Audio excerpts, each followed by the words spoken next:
Now, clergy burnout can be caused by many factors.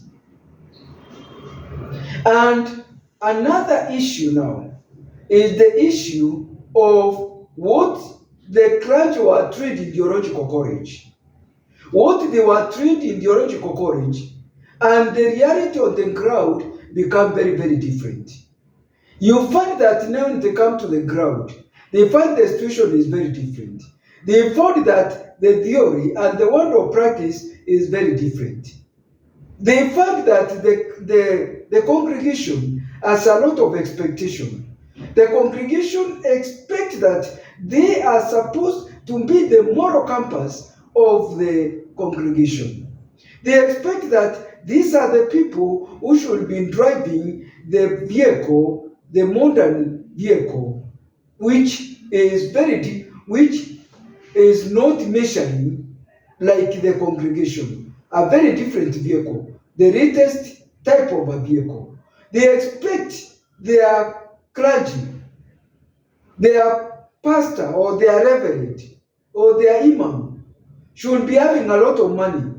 So when they go to them, they expect them, they should be at a position to assist them.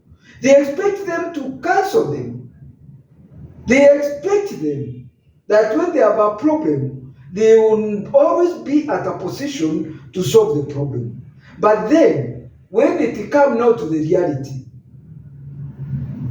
of the expectation and the reality, you'll find things are different. And so now, with all what they were taught in theological college, and now what they're experiencing on the ground, they feel discouraged, and this thing causes burnout.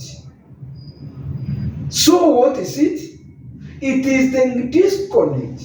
There is a disconnect of the gap of what they were taught and the reality of the ground. So the application of the theory which they were taught and what they have to practice become very different. So what am I saying?